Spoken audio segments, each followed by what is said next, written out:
Bonjour et bienvenue sur ce webinaire du Courrier des maires qui est consacré à la protection sociale complémentaire, cette fameuse PSC que l'on va envisager comme un moyen de renforcer l'attractivité de la fonction publique territoriale. C'est un webinaire qui durera 1 heure.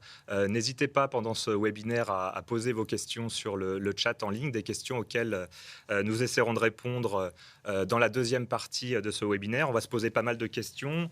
Santé ou prévoyance, dans quelle mesure cette PSC peut-il être un élément d'attractivité pour les candidats qui souhaitent rejoindre la fonction publique territoriale, pour les agents en place?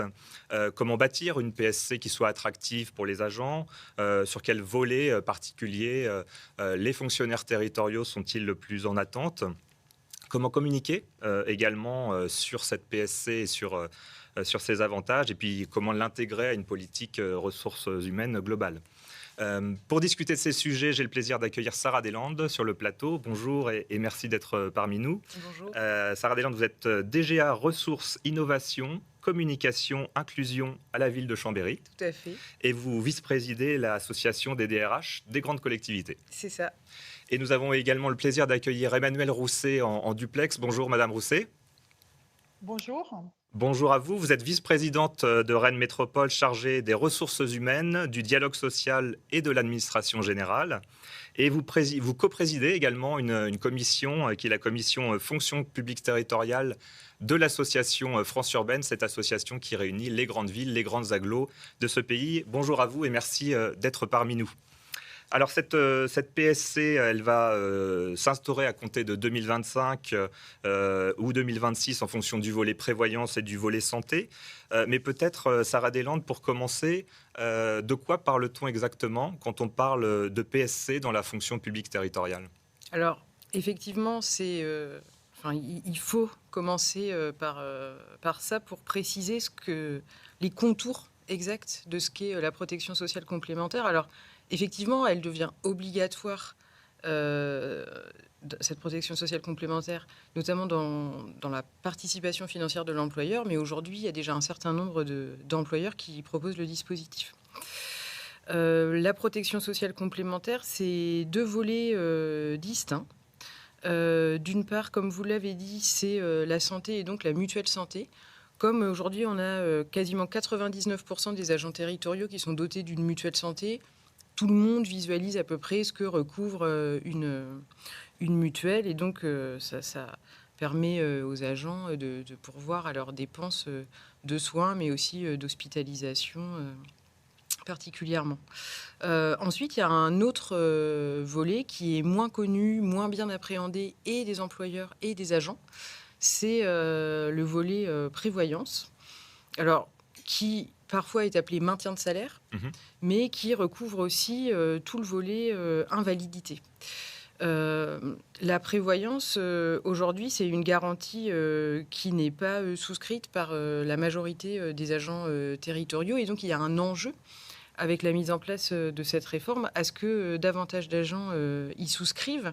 Pourquoi ? Parce qu'en fait, la prévoyance couvre des risques financiers lourds, notamment en matière d'invalidité, mais aussi sur le volet maintien de salaire, puisque quand un agent est en arrêt maladie, il perd en fait rapidement une partie conséquente de sa rémunération. Quand il est en ce qu'on appelle en maladie ordinaire, il tombe à demi-traitement au bout de 3 mois.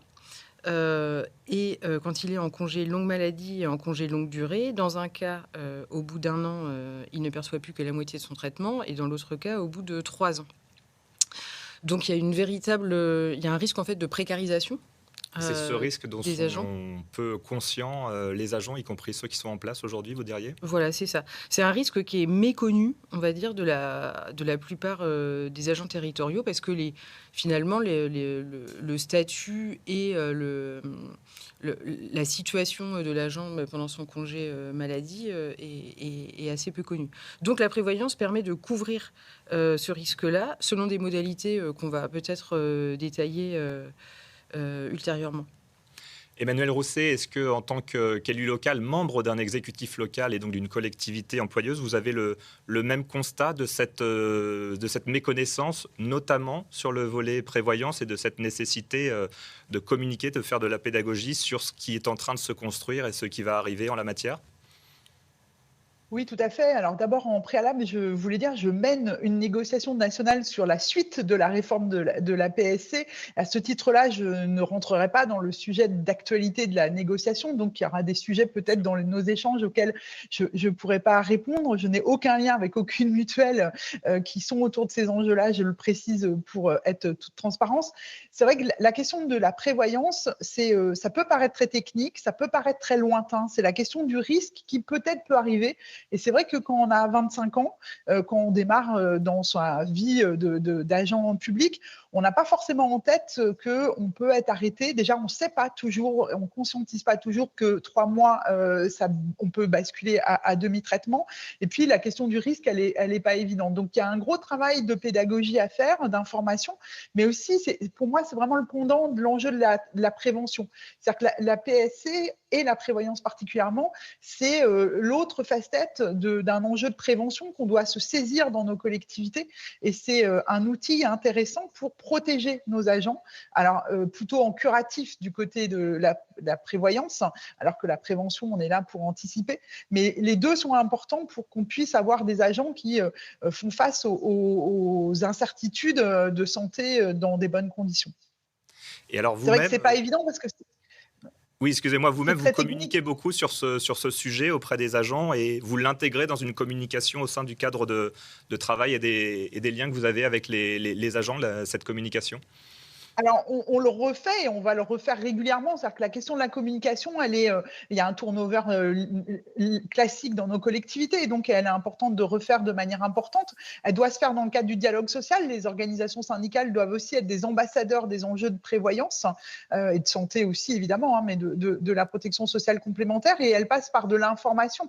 On voit bien qu'on est un certain nombre à s'être penchés sur le dossier de la PSC et qu'on a progressé, on a mûri en découvrant les réalités, les situations à la fois particulières et les contraintes. Et donc, c'est tout ce travail collectif qui est important de faire dans une collectivité pour que ça puisse être porté de manière large. Sarah Deslandes, est-ce que vous faites ce même travail dans votre collectivité? Est-ce que vous sentez qu'il y a une appétence des agents pour avoir de l'information parce qu'ils sentent qu'il y a un sujet qui monte? Et puis peut-être deuxième question liée sur cette communication qui progresse et donc ces agents qui progressent dans leur connaissance des enjeux.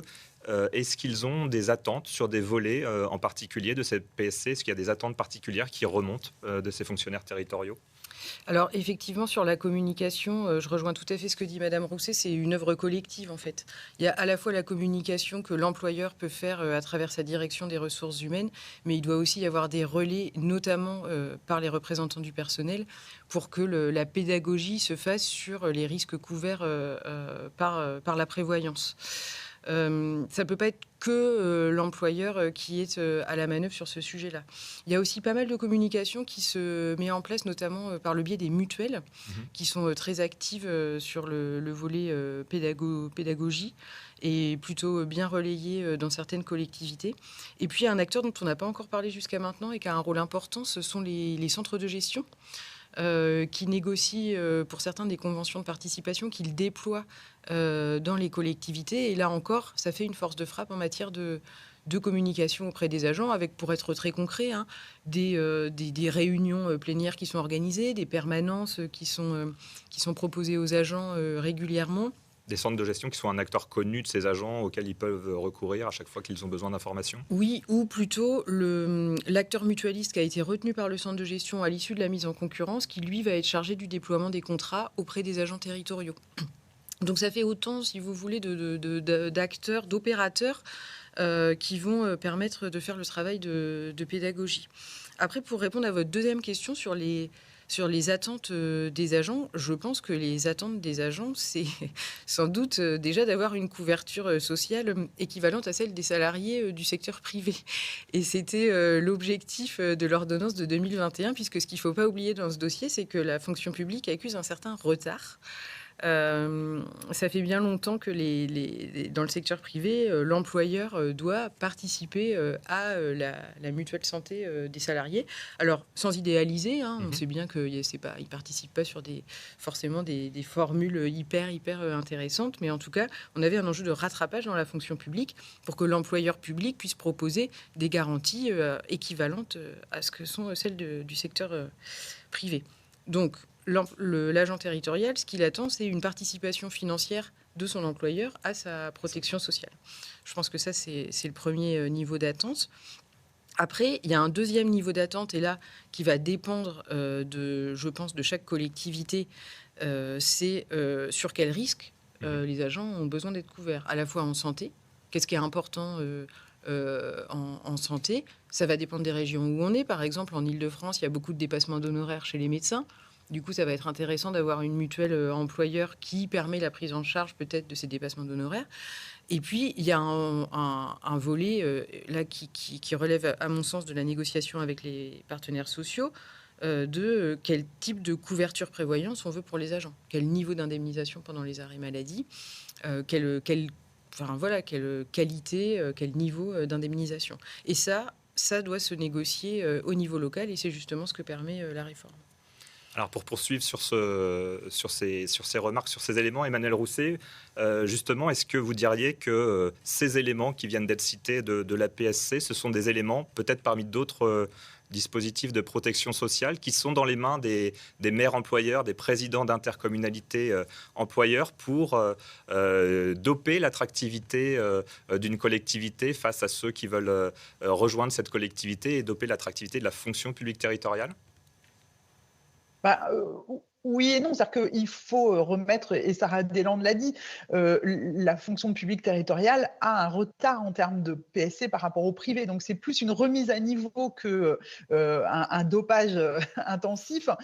Pour autant, c'est quand même un très bel objet de dialogue social, c'est un très bel objet d'accueil, c'est-à-dire que ça fait partie d'un bouquet de services qui peut être proposé, de prendre en compte évidemment la santé des agents qui arrivent dans nos collectivités, c'est important. Mais c'est vrai qu'on a un certain retard en la matière. Avant 2011, on ne pouvait pas financer le contrat des agents. Donc voilà, depuis l'ordonnance le rend obligatoire, mais avec un niveau qui est encore peut-être pas à la hauteur des attentes des agents. 20% d'un contrat de prévoyance, comme c'est écrit dans l'ordonnance aujourd'hui, c'est vrai que c'est pas forcément suffisant pour un agent qui a un salaire qui n'est pas très élevé.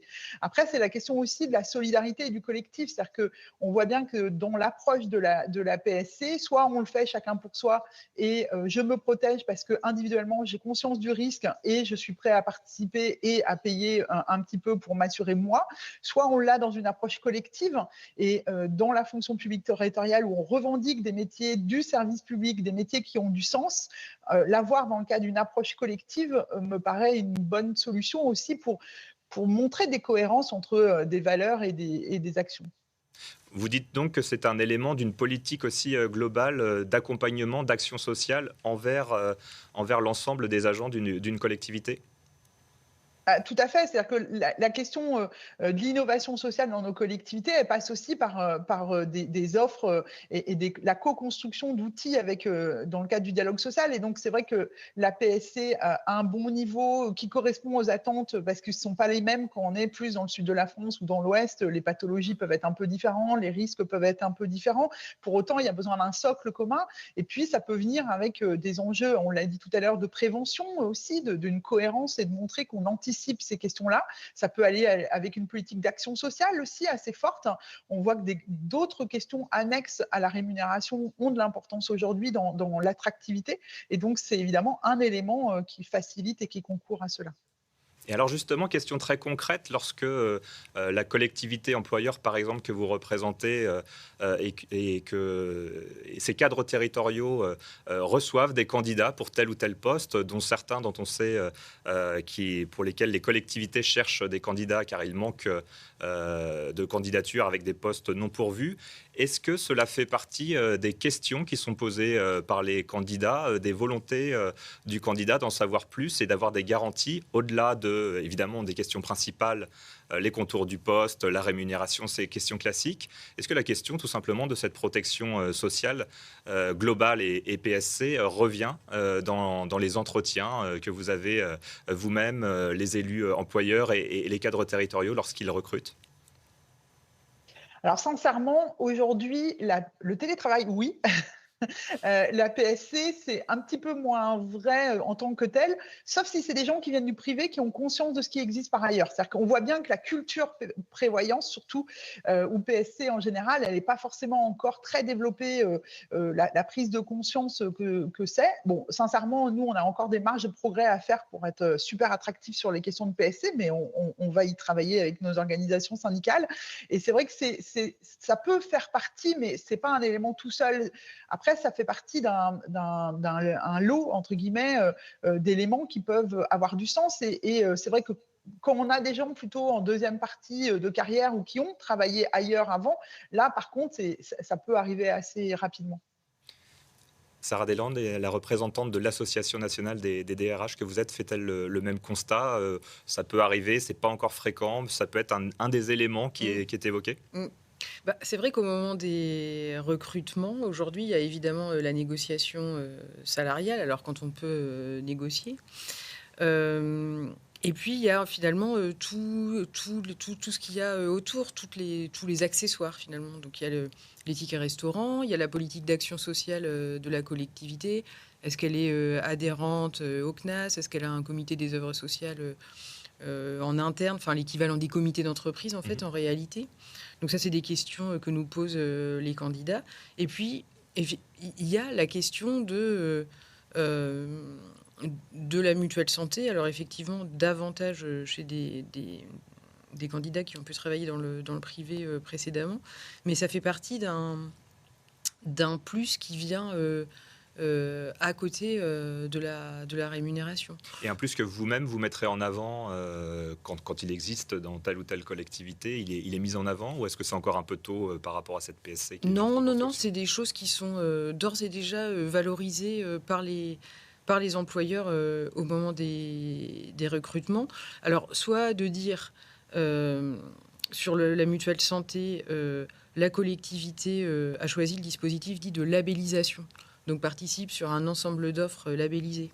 Donc, ça permet aux agents de choisir la mutuelle qu'ils souhaitent et parfois la mutuelle sur laquelle ils sont déjà. Soit de dire on a un contrat en propre de prévoyance ou de mutuelle. Dans ce contrat, il y a telle et telle garantie. Du coup, ça permet une protection sociale de l'agent et puis étendue aussi à sa famille. C'est une dimension qu'on n'a pas abordée jusqu'à maintenant. Mais la mutuelle santé, ça concerne aussi les enfants. Voilà, donc il y a une dimension d'accompagnement social qui va au-delà de l'emploi propre, quoi. Et ça devient un levier à part entière d'une politique RH, d'une collectivité, la protection sociale de l'agent, et puis, comme vous le disiez, de la famille, puisque c'est lié? Oui, alors de facto, ça le devient et ça va le devenir réellement à compter de 2025 avec la participation financière obligatoire, puisqu'il va falloir dédier un budget à la question. Alors quand il n'existait pas du tout, le créer. Et quand il existait déjà, sans doute l'augmenter. Donc, en tant que tel, ça devient un dossier incontournable de la politique RH de la collectivité, ce qui pouvait ne pas être le cas jusqu'à maintenant, puisque comme la participation n'était pas obligatoire, c'est un dossier, on pouvait passer un peu, le mettre un peu en dessous de la pile, quoi, si je puis dire. Là, on ne peut plus en faire l'économie, quoi. Emmanuel Rousset, est-ce que vous diriez également que cette protection sociale et cette PSC deviennent un élément central d'une politique RH d'une collectivité, qu'elle soit d'ailleurs une grande collectivité ou une commune plus modeste? C'est là où on est à égalité. C'est-à-dire que la question de la taille de la commune, elle a beaucoup moins d'impact sur un dossier comme la PSC que peuvent l'avoir sur d'autres thématiques, puisque dès qu'on a un agent, on peut, voilà, on peut mettre en place des choses. Alors par contre, c'est comment on les mutualise, et c'est là toute l'importance des centres de gestion et de la mutualisation territoriale pour ces enjeux-là. Ça fait partie des choses qui sont importantes à mettre en place. On voit bien que c'est surtout une prise de conscience. un débat comme voilà, comme maintenant nous allons devoir l'avoir dans nos collectivités, de négociation collective sur la PSC, ça permet de poser des sujets qu'on met peu sur la table. En fait, la question de l'insécurité, un agent qui, parce qu'il n'a pas les moyens, parce qu'il ne prend pas conscience de ce que ça veut dire quand on est avec un salaire pas très élevé du risque, comment on travaille sur la question de mieux connaître en fait la différence entre une invalidité et puis une maladie ordinaire, de pouvoir travailler sur les enjeux de santé. Et on voit bien que c'est quand même des dossiers qui sont fondamentaux dans nos vies quotidiennes, et c'est au-delà du remboursement de la mutuelle en fait, ou des lunettes, voilà. Et c'est vrai que souvent on se penche par une logique un peu consommation, et donc il y a la question de l'accès à la santé et comment on facilite l'accès aux soins, à la prise en charge, mais il y a aussi tout ce volet prévoyance, et je pense que tout le fait de le rendre obligatoire dans l'ensemble des collectivités amène cette question de la santé de nos agents sur la table, et c'est quand même quelque chose de très très important, surtout en plus avec la réforme qui rajoute 2 années de travail dans nos collectivités, où ça va avoir un vrai impact. C'est-à-dire qu'on voit que le vieillissement de la population de nos agents a un impact fort aussi sur la question du besoin d'une offre de prévoyance et de santé conséquente. Sarah Deslandes, je crois que vous vouliez réagir sur cette question du vieillissement des agents qui devient centrale, et donc pour laquelle cette PSC à venir est d'autant plus importante. Bah oui, tout à fait. C'est l'allongement des carrières en réalité a un impact sur la prévoyance. Aujourd'hui, dans la fonction publique territoriale, on a un certain nombre de métiers qu'on peut considérer comme pénibles, enfin, des métiers ouvriers, hein, c'est plus de 70% d'agents de catégorie C, particulièrement dans les communes. Du coup, on sait qu'il y a des agents qui peinent à terminer leur carrière sur leur poste.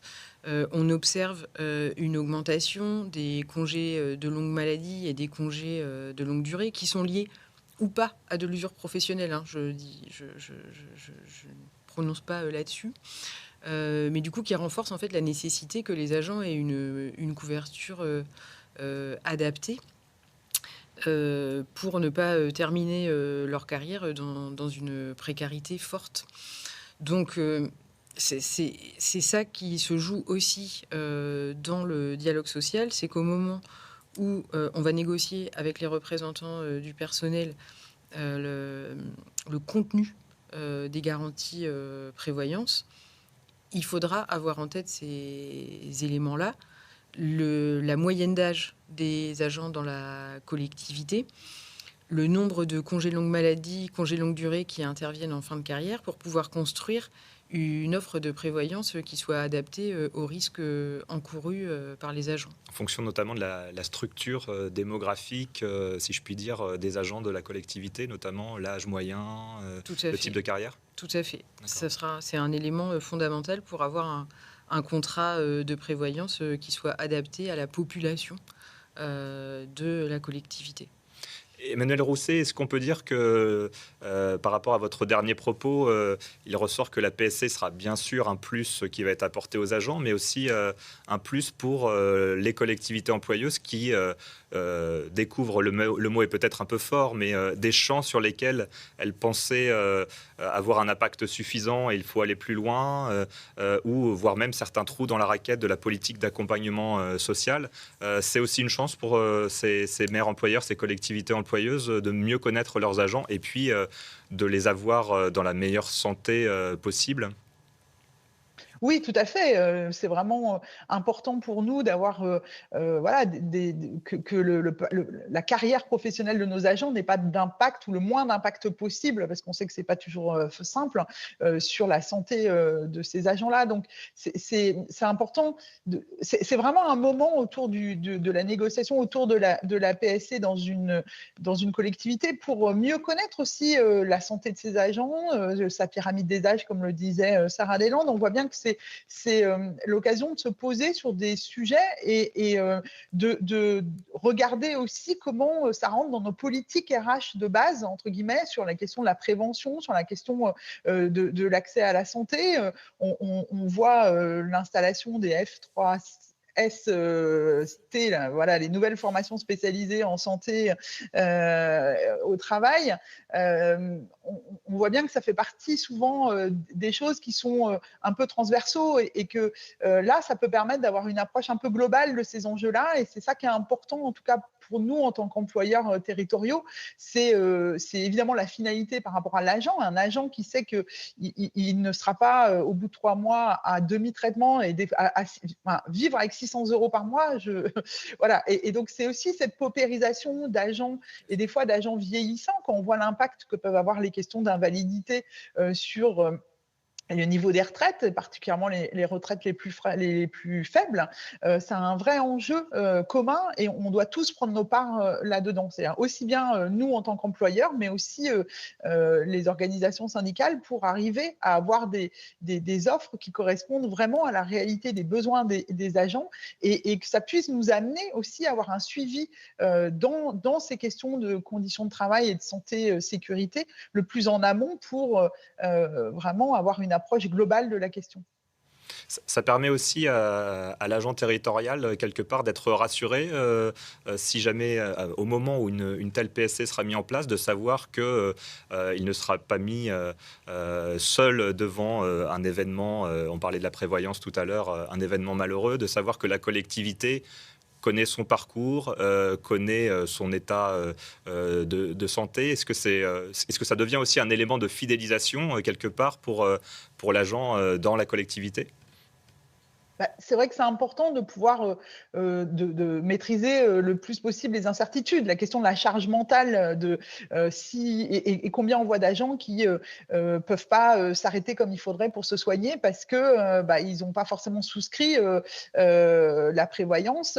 Comment on a quand même des parcours compliqués dans la vie quotidienne d'un certain nombre d'agents parce que ces notions-là n'ont pas été posées. Donc le fait de pouvoir sécuriser ça permet quand même d'enlever une partie de charge mentale au cas où. Et ça, c'est vrai que c'est important, mais c'est dans le cadre d'un bouquet plus large sur l'action sociale. Quand on a sur les questions de garde d'enfants, d'accès au logement, comment sur les accidents de vie, il peut y avoir des choses, une séparation, etc.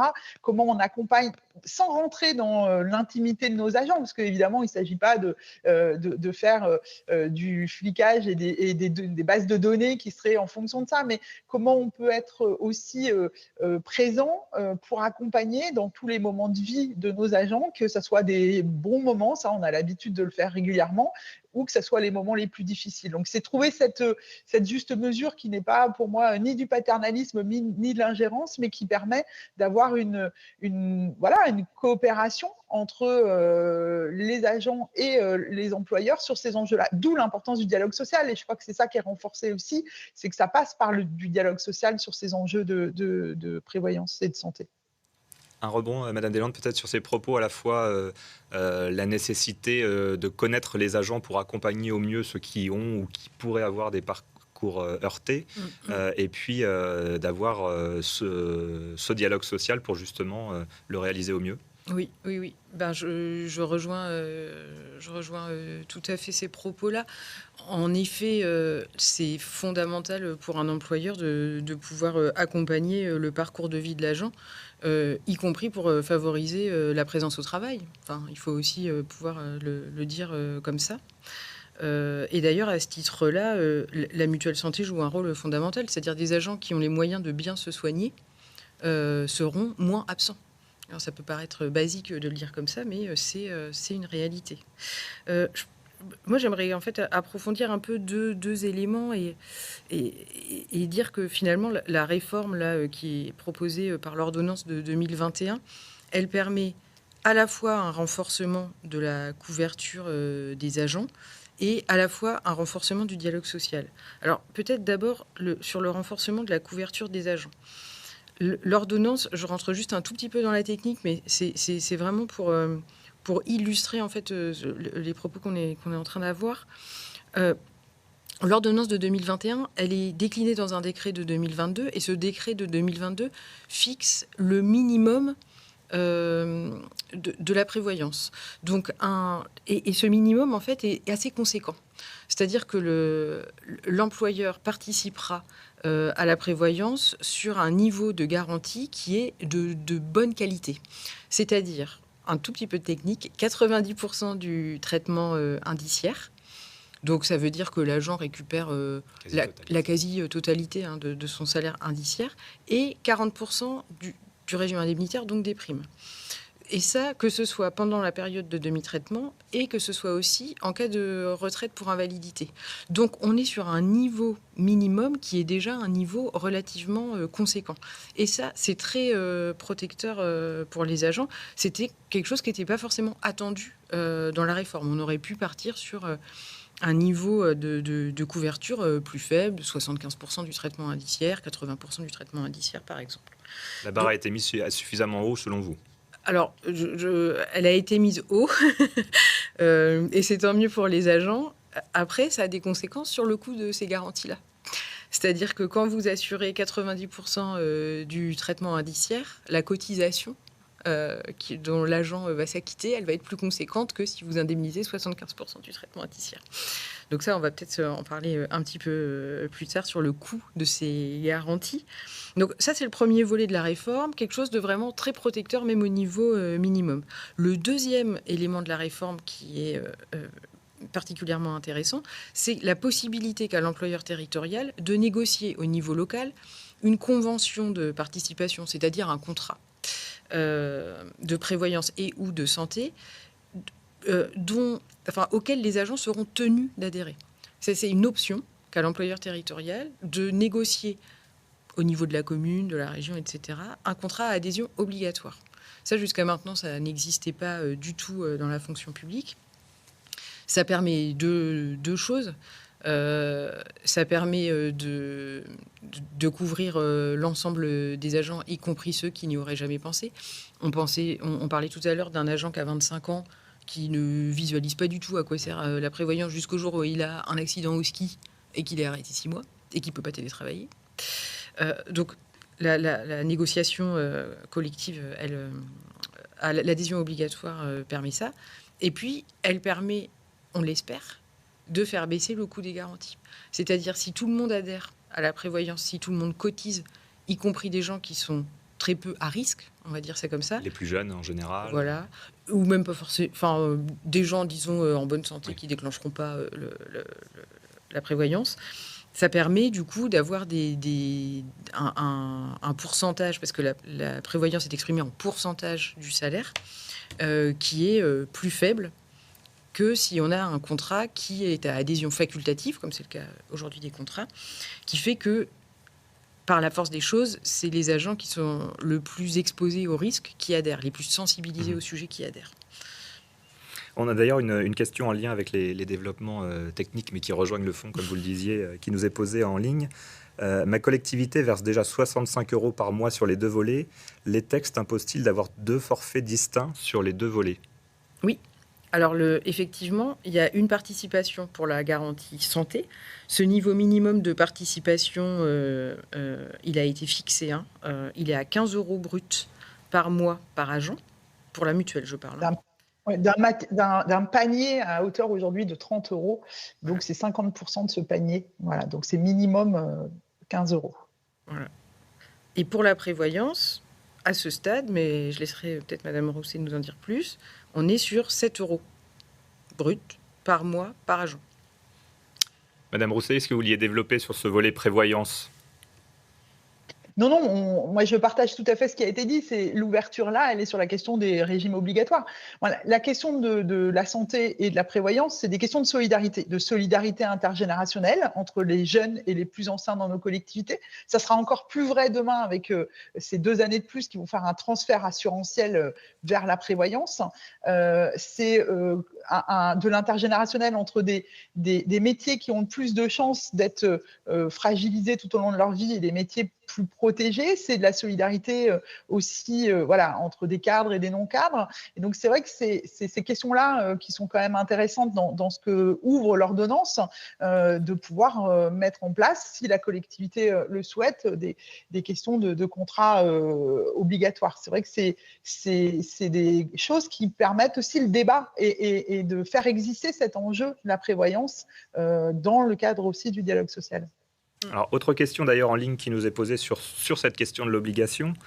L'obligation de participation des collectivités aura-t-elle un effet de souscription obligatoire des agents à une mutuelle et une prévoyance? Qu'en est-il, pour aller plus globalement, de l'obligation de souscrire des agents? Ça, du coup, ça dépend de la négociation qui se fait au niveau local. C'est-à-dire que c'est à la main de l'employeur et des représentants du personnel, du coup, parce que ça doit être déterminé dans le cadre du dialogue social avec les organisations syndicales représentatives au sein de la collectivité ou au sein du CST, du centre de gestion pour les plus petites. Donc il y a certaines collectivités où, à l'issue de cette négociation, il y aura un accord sur l'obligation d'adhésion des agents. Et il y en aura d'autres où l'adhésion restera facultative. Ce qu'il faut aussi préciser, c'est que là où l'adhésion sera obligatoire, il y aura, comme dans le secteur privé, tout un ensemble de dérogations possibles. C'est-à-dire que les agents ne seront pas non plus pieds et poings liés avec la mutuelle de leur employeur. Il y aura, dans un certain nombre de cas, des dérogations qui leur permettront de ne pas souscrire la mutuelle de l'employeur. Et alors, autre question liée qui nous est posée en ligne. Y a-t-il obligation d'avoir la mutuelle et la prévoyance dans le même organisme mutualiste? Non, pas du tout. En fait, c'est vraiment deux dispositifs distincts.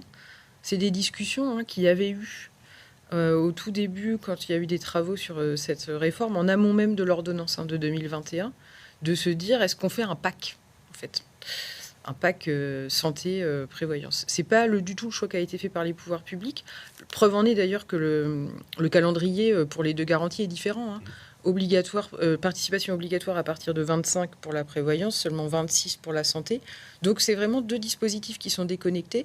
Et même dans la politique RH, ils vont l'être également. Alors ils peuvent être liés aussi, mais il n'y a pas du tout d'obligation à ce qu'ils le soient.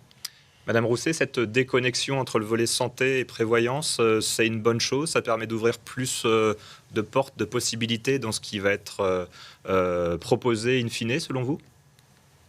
Tout à fait, parce que déjà, la prévoyance, elle est individuelle. C'est l'agent qui cotise pour lui-même. Elle est pas, on ne peut pas partager la prévoyance en titre familial. La couverture des ayants droit n'existe pas sur la partie prévoyance, puisque c'est son revenu et donc on s'assure soi-même. Sur la santé, c'est différent, puisqu'on peut, voilà, si on a des enfants, si on a un conjoint ou une conjointe, on peut être du coup celui qui couvre l'ensemble de la famille. Donc, c'est deux réalités différentes. Il y en a un qui est basé sur un taux de cotisation lié au salaire. C'est un pourcentage des revenus, alors que l'autre est sur un panier lié à un bouquet de services, on va dire. On met un peu plus d'optique, on peut un peu plus de dentaire, on prend en charge ça ou ça. Donc, c'est pas les mêmes réalités du tout. Donc, c'est logique que ça soit deux fonctionnements différents pour qu'il y ait deux négociations différentes et deux cadres de financement différents. Parce qu'on peut choisir dans le cadre d'un dialogue voilà, de dire c'est un soutien à la mutuelle individuelle ou à la mutuelle familiale. C'est voilà. Donc ça, c'est des choses qui peuvent se poser sur la table, alors que sur la prévoyance, de toute façon, c'est l'agent qui est concerné et uniquement lui. Donc c'est important d'avoir aussi deux logiques. Les réalités ne sont pas forcément les mêmes, les besoins ne sont pas exactement les mêmes non plus, et donc c'est important de pouvoir adapter et de faire du sur-mesure à chaque fois. Vous venez de parler de besoins et de s'adapter à la réalité des besoins. Justement, est-ce que vous avez l'impression que l'ensemble des collectivités s'est suffisamment penché sur l'identification des besoins en interne pour sa propre collectivité par rapport à sa population, si je puis dire, d'agents, la démographie d'âge, la pénibilité des métiers? Est-ce que c'est quelque chose qui est travaillé en ce moment dans les collectivités? Oui, alors on voit que c'est pas toujours simple de sortir des bilans sociaux, puis ensuite de les regarder avec un regard autour des enjeux de santé et de prévention. Il y a des collectivités qui le font, quelle que soit leur taille. C'est pas du tout une question de taille, c'est une question des fois de capacité à faire ou de priorisation. C'est quand même un bel outil, la PSC, en fait. C'est que ça permet de pas simplement avoir des tableaux de chiffres, mais d'en faire quelque chose derrière. Donc c'est quand même important de pouvoir regarder. Après, il faut pas en faire l'alpha et l'oméga non plus d'une politique RH, c'est une brique qui va venir compléter d'autres briques. Évidemment, la brique rémunération, elle est de toute façon fondamentale. La brique conditions de travail, elle est fondamentale. La PSC est une brique parmi celles-là. Voilà, on voit bien que il y a ce travail d'acculturation à faire. L'ordonnance a secoué un peu en disant oh là là, il va falloir qu'on fasse de la PSC, c'est quoi, comment on va le mettre en œuvre. On voit bien que là, ça frémit dans nos collectivités un peu partout en France. Et les centres de gestion sont très sollicités aussi pour mutualiser ça. Je pense que c'est aussi tout l'enjeu de ce dossier-là, c'est que c'est un dossier qu'on discute individuellement dans nos collectivités, mais pour lequel on peut partager le risque ensemble. Et je trouve que remettre des enjeux de solidarité et d'intercollectivité, entre guillemets, c'est important. C'est une culture depuis longtemps dans les plus petites collectivités, mais c'est aussi important de le faire dans les plus grosses. Et cette double enjeu, à la fois dialogue social local qui répond à nos réalités de libre administration et à la fois cet enjeu de solidarité entre nous pour avoir des tailles suffisamment intéressantes pour que des contrats soient passés, permet de jouer de tout ça. Donc c'est une opportunité à saisir pour nos collectivités. Est-ce que c'est un travail qui est fait également au niveau des DRH, des grandes collectivités, de trouver un petit peu la mutualisation des groupes de travail pour penser au mieux l'abord de cette PSC? Oui, tout à fait. Alors, c'est vrai que comme c'est un dossier technique, c'est un dossier sur lequel nous, au sein de l'association des DRH des grandes collectivités, on a dû construire des ressources qu'on a mis en partage pour qu'on puisse s'approprier le dossier, y compris au niveau du directeur ou de la directrice des ressources humaines. C'est-à-dire il ne faut pas que ça reste un sujet de niche, parce que technique, et du coup confier à une personne qui serait ressource, voilà, qui connaîtrait l'ensemble des dossiers, ça on oublie. C'est ça, voilà. Alors il faut, et dans les grandes collectivités, il y a même des agents qui ont été recrutés vraiment pour travailler sur les contrats de protection sociale complémentaire. Donc on voit bien là que c'est un pan émergent important de la politique RH. Mais pour autant, ça nécessite un portage stratégique par le directeur ou la directrice des ressources humaines, parce que, comme le disait Emmanuel Rousset, ça renvoie à des choix politiques importants. Il y a des collectivités où ça va être effectivement important de contribuer à la mutuelle santé, qui est un outil familial, parce que l'employeur va vouloir accompagner toute la sphère familiale de l'agent. À l'inverse, il y a des collectivités qui vont vraiment faire le choix de mettre la gomme sur la prévoyance parce que, compte tenu du taux d'absentéisme, compte tenu du risque de précarisation des agents, la politique sociale, elle va plus s'orienter là-dessus. Donc c'est pour ça qu'au niveau de l'association des DRH des grandes collectivités, on outille nos adhérents à la fois techniquement, c'est-à-dire évidemment pour comprendre la mécanique de la réforme et la mécanique de la protection sociale complémentaire, mais aussi pour aider les élus à la décision sur ce sujet qui est réellement politique. Je pense aussi que pour poursuivre un peu sur ce volet-là, la réforme, elle prévoit un débat obligatoire sur la protection sociale complémentaire. Débat qu'on a eu à la ville de Chambéry il y a à peu près 1 an. Et finalement, on se rend compte que c'est une des rares occasions où le conseil municipal a la possibilité de voir comment sont couverts les agents, que recouvrent les volets de protection sociale complémentaire. La réforme a vraiment permis de mettre sur la table, dans les assemblées délibérantes, le sujet de la santé des agents, en réalité. Et c'est pas si souvent. On n'a pas si souvent l'occasion d'en parler à ce niveau-là. D'accord. Vous parliez d'une action de la collectivité en fonction des agents qui étaient les siens. On a 2 questions qui lient ce constat à cette thématique de la PSC et du statut. Donc, doit-on donner aux agents, pour les agents saisonniers, est-ce une obligation? Et ce qui renvoie aussi à une autre question qui lie PSC et statut de l'agent. Y a-t-il une différenciation faite entre titulaires et contractuels sur ce sujet PSC? Oui, tout à fait. Il me semble que pour la prévoyance, l'adhésion, elle concerne les agents sur poste permanent ou qui a une durée minimum de présence dans la collectivité, ce qui ferait que les saisonniers ne sont pas concernés. Mais là, je donne cette réponse sous toute réserve, donc à vérifier. Sur les contractuels et les titulaires, effectivement, ils n'ont pas les mêmes droits statutaires. Donc, de facto, la protection sociale complémentaire n'est pas la même. Alors là, je parle de la prévoyance. Pour la mutuelle, il n'y a pas de différence. Les textes, la réforme, à la fois l'ordonnance et le décret, prévoient bien des dispositions spécifiques pour les agents contractuels. C'est-à-dire qu'il y a une protection sociale qui va concerner les agents affiliés à la CNRACL et une protection sociale qui va concerner les agents affiliés à l'IRCANTEC. Donc, l'employeur a la possibilité, dans le cadre de la réforme, de couvrir l'ensemble de sa population d'agents, qu'elle soit titulaire ou contractuelle, ce qui a son importance aujourd'hui, puisqu'on recrute de plus en plus de contractuels dans les collectivités et que c'est sans doute une tendance de fond. Emmanuel Rousset, vous confirmez l'intérêt justement de pouvoir proposer cette protection actuelle et à venir à l'ensemble des agents. On sait qu'aujourd'hui, comme vous le disiez, Madame Deslandes, on a de plus en plus de contractuels, notamment parce que sur certains postes, il faut faire appel aux contractuels et c'est une tendance lourde de la FPT. Est-ce que c'est important de pouvoir intégrer l'ensemble des statuts dans cet accès à la PSC ? Tout à fait, on couvre un agent dans son risque au quotidien. Donc, c'est difficile de faire deux catégories entre ceux qui ont droit et ceux qui n'ont pas droit. À partir du moment où on recrute des contractuels, après, c'est des choix ou des réalités, on doit assurer aussi une protection sociale pour ces agents-là. Et c'est tout l'intérêt, justement, de l'ordonnance, qui est de dire que c'est bien de la contractualisation et donc ça permet d'être couvert quel que soit son statut. C'est-à-dire que si on avait choisi plutôt une approche purement statutaire, avec des droits qui évoluent par rapport à ce qu'on a aujourd'hui, ça aurait concerné uniquement les fonctionnaires en poste. Et c'est vrai que là, le fait d'avoir un contrat qui vient en plus du statut permet de couvrir... Alors, dans des modalités différentes, parce qu'évidemment, la question de l'indiciaire est pas la même, mais pour autant d'avoir une couverture dans les deux cas. Et ça, c'est quand même important. C'est-à-dire qu'au final, l'agent, qui soit contractuel ou fonctionnaire, aura la prise en charge d'un pourcentage de son revenu, peu importe comment est construit son revenu, en fait.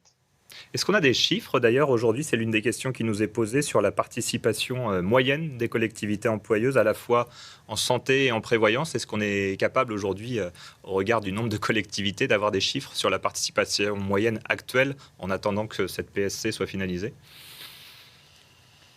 Alors, on a fait des sondages dans les réseaux d'élus pour avoir un peu une idée. C'est très, très variable. Ça va du 0 à beaucoup, avec une moyenne autour de 15 € dans la globalité. C'est-à-dire, c'était à la fois santé plus prévoyance, souvent, avec des fois 15 € qui étaient mis que sur la santé, rien sur la prévoyance. Des fois, un équilibre 5-10. Des fois, voilà. Donc, avec aussi des variétés sur la prise en charge. Est-ce que c'est un pourcentage en fonction du salaire qui est plus important? On prend 20% pour les A et 60% pour les C. Il y a de toutes sortes de réalités dans les collectivités locales.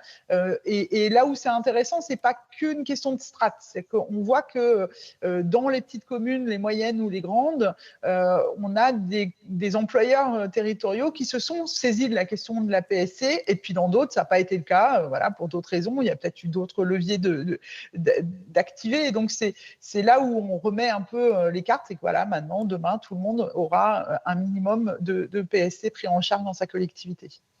Sarah Deslandes, est-ce que justement chez vos collègues DRH d'autres collectivités, c'est un souci à la fois pour leur collectivité, mais peut-être d'équité, ce constat que des participations aujourd'hui sont très variables d'une collectivité à l'autre? Ce qui m'amènera à une deuxième question qui nous est posée. Est-ce qu'il est possible de rendre obligatoire les adhésions à la prévoyance et de laisser facultatives ces adhésions pour la santé? Alors, je vais peut-être commencer par répondre à la deuxième question. Il y a eu un peu de flottement sur la lecture du texte qui prévoit la possibilité d'une mutuelle à adhésion obligatoire. Là où moi, j'en suis restée, c'est que ça pouvait être soit sur la santé, soit sur la prévoyance, soit sur les deux, sur le volet obligatoire. Je pense que ce sera à repréciser dans le cadre d'un décret qu'on attend, décret qui va venir toiletter, comme on dit, le décret de 2011 qui est encore en application aujourd'hui. Voilà, c'est juste une petite parenthèse technique. sur les différents montants de participation dans les collectivités. C'est un peu comme le sujet des rémunérations. Il y a des collectivités qui ont des gros régimes indemnitaires et des collectivités qui ont de moins gros régimes indemnitaires. Tout ça étant lié à des choix politiques, évidemment, mais aussi à la richesse tout simplement des employeurs. Donc, c'est clairement une réalité. C'est un enjeu aussi de concurrence, aujourd'hui, entre employeurs territoriaux, notamment sur un même bassin d'emploi. Donc, on en parle. Entre DRH, on en parle calmement. Mais néanmoins, c'est vrai que c'est un enjeu. Il y a, une fois encore, dans la réforme, un levier qui est très intéressant, c'est...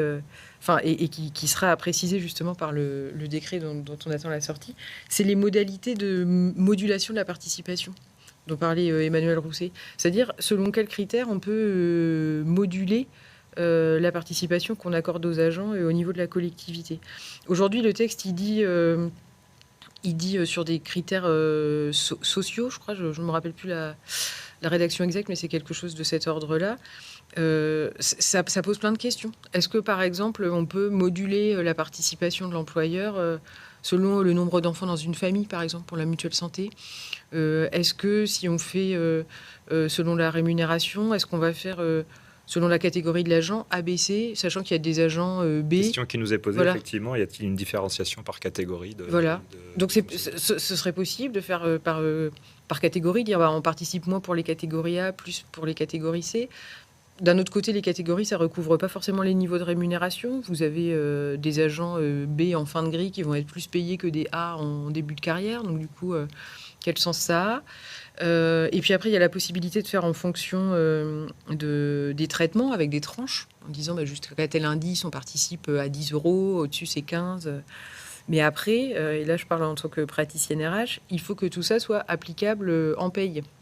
Et n'ait pas un impact trop complexe sur les équipes de gestion qui vont devoir faire... C'est un enjeu en interne assez important. Voilà, pour mettre en œuvre les participations sur les bulletins de paye. Si vous faites trop de tranches et que l'agent change de tranche, il faut que sa participation varie également. Donc derrière, c'est aussi toute une structure de gestion au sein de la direction des ressources humaines qui doit pouvoir suivre, quoi. Donc il faut que les choses restent quand même simples et appréhendables. Voilà. Emmanuel Rousset, le mot concurrence a été évoqué par Sarah Deslandes. On sait que, notamment dans ses propositions pour renforcer l'attractivité de la FPT, France Urbaine, l'association dont vous co-dirigez la commission fonction publique territoriale, proposait de mettre en place une rencontre locale de l'emploi territorial pour partager notamment les différences sur plein de sujets, sur les rémunérations, mais aussi sur la PSC. Est-ce que ça renvoie à cette problématique d'un risque de concurrence entre collectivités ? Le risque dans des moments de pénurie ou de difficulté d'attractivité, il peut être réel. Pour autant, c'est comment on joue en bonne intelligence et que on puisse, à l'échelle d'un bassin d'emploi, alors les DRH se parlent régulièrement, en tout cas c'est le cas sur mon territoire, ils échangent, ils se partagent leurs outils, voilà, quel que soit le strate, un peu la strate de collectivité, parce que sur un même bassin d'emploi, c'est vrai qu'il y a des cultures de rémunération qui sont pas les mêmes, et puis parce que non plus les fonctions ne sont pas les mêmes. On voit bien qu'il y a en fonction, dans un département ou une région, on n'a pas forcément la même structure d'agents que dans une commune. Donc voilà, c'est important de continuer à se parler et puis d'échanger. Et de toute façon, sur les enjeux de PSC, plus on échange, comme c'est des dossiers très techniques qui peuvent paraître très techniques, mais qui au final sont quand même plutôt aussi politiques. Il faut ces deux jambes un peu pour avancer sur ces dossiers-là.